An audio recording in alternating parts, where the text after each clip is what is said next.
আজকের ক্লাসে আমরা আইসিডিএস এক্সাম 2026 জন্য গুরুত্বপূর্ণ প্রশ্ন উত্তর আলোচনা হবে। এমসিকিউ আকারে কোশ্চেন আনসার গুলো প্র্যাকটিস করছি। মনোযোগ সহকারে প্রথম থেকে শেষ পর্যন্ত এই ক্লাসটি দেখবে।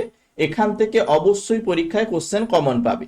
এখানে প্রথম কোশ্চেনে বলা হয়েছে মানব দেহের রক্ততঞ্চন বা কেটে যাওয়া স্থানে রক্ত জমাট বাঁধতে সাহায্য করে কোন ভিটামিন? চারটে অপশন দেওয়া রয়েছে, vitamin A, vitamin C, vitamin D নাকি ভিটামিন কে।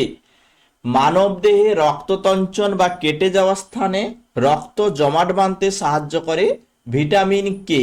রাইট অ্যান্সার এখানে অপশন ডি, ভিটামিন কে সঠিক অ্যান্সার হয়ে যাবে। ভিটামিন কে রক্ততঞ্চনে সাহায্য করে।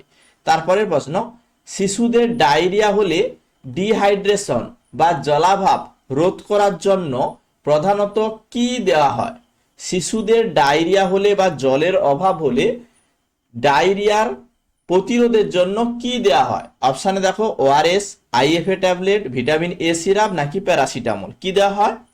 শিশুদের ডায়রিয়া হলে ডিহাইড্রেশন রোধের জন্য ওআরএস দেওয়া হয়। ওআরএস, ওরাল রিহাইড্রেশন সলিউশন এর পূর্ণরূপ। তাহলে ওআরএস এখানে অপশান এ রাইট অ্যান্সার। তারপরে বলছে বেটি বাঁচাও বেটি পড়াও এই প্রকল্প কত সালে চালু হয়?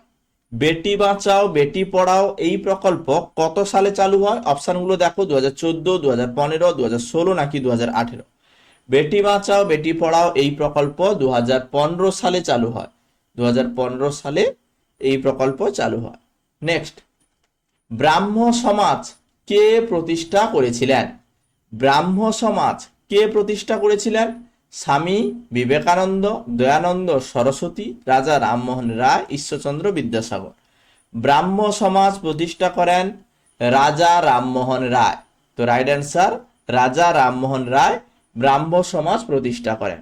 পরবর্তী প্রশ্ন, স্বাধীন ভারতের প্রথম মহিলা রাজ্যপাল কে ছিলেন? স্বাধীন ভারতের প্রথম মহিলা রাজ্যপাল কে ছিলেন? সরোজিনী নাইডু, সুচেতা কৃপালিনী, ইন্দিরা গান্ধী নাকি বিজয় লক্ষ্মী পণ্ডিত। স্বাধীন ভারতের প্রথম মহিলা রাজ্যপাল হলেন সরোজিনী নাইডু। Option A Sarojini Naidu. তারপরের প্রশ্ন, আয়তনের দিক থেকে পশ্চিমবঙ্গের বৃহত্তম জেলা কোনটি? আয়তনের দিক থেকে পশ্চিমবঙ্গের বৃহত্তম জেলা আমরা জানি, অপশানগুলো যদি দেখি উত্তর 24 পরগনা হবে না, এখানে দক্ষিণ 24 পরগনা রাইট অ্যান্সার। আয়তনের দিক থেকে পশ্চিমবঙ্গের বৃহত্তম জেলা দক্ষিণ 24 পরগনা। তারপরে বলছে ভারতের মূল ভূখণ্ডের দক্ষিণতম বিন্দু কোনটি? ভারতের মূল ভূখণ্ডের দক্ষিণতম বিন্দুর নাম কি? অপশানগুলো দেখো কন্যাকুমারী, ইন্দিরা পয়েন্ট, রামেশ্বরম নাকি পকপনালি। ভারতের মূল ভূখণ্ডের দক্ষিণতম বিন্দুর নাম অবশ্যই অ্যান্সার হবে Kanyakumari. Option A right answer হয়ে যাবে। যদি মূল ভূখণ্ড বলে তখন কিন্তু কন্যাকুমারী হবে, আর যদি ভারতের দক্ষিণতম বিন্দু জানতে চায় তখন কিন্তু ইন্দিরা পয়েন্ট হবে। অবশ্যই অ্যান্সার মাথায় রাখবে। নেক্সট, ভারতীয় সংবিধানের কত নম্বর ধারায় অস্পৃশ্যতা দূরীকরণ সম্পর্কে বলা হয়েছে? অস্পৃশ্যতা দূরীকরণ সম্পর্কে কত নম্বর ধারাতে বলা হয়েছে? 14 নম্বর ধারা, 15 নম্বর ধারা, 17 নম্বর নাকি 19 নম্বর ধারা? ভারতীয় সংবিধানে অস্পৃশ্যতা দূরীকরণ সম্পর্কে ধারা 17 নম্বর ধারাতে বলা হয়েছে। Option C right answer. এরপরে জীববিদ্যার ভাষায় কোষের শক্তিঘর কাকে বলা হয়? কোষের শক্তিঘর কাকে বলে? নিউক্লিয়াসকে, রাইবোজোমকে, মাইটোকন্ড্রিয়াকে নাকি লাইসোজোমকে?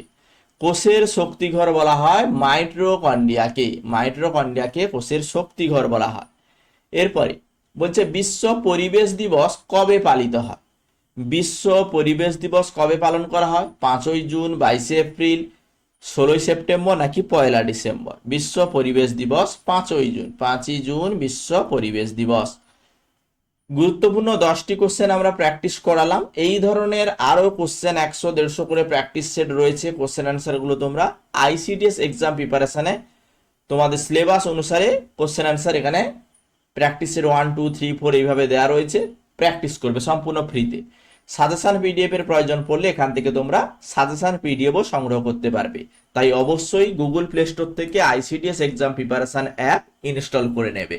ওকে, এবং ক্লাসগুলো বন্ধুদের সঙ্গে শেয়ার করবে যাতে আরো ক্লাস আমরা কন্টিনিউ এইভাবে করি এবং আইসিডিএস কথাটি কমেন্টে অবশ্যই লিখবে।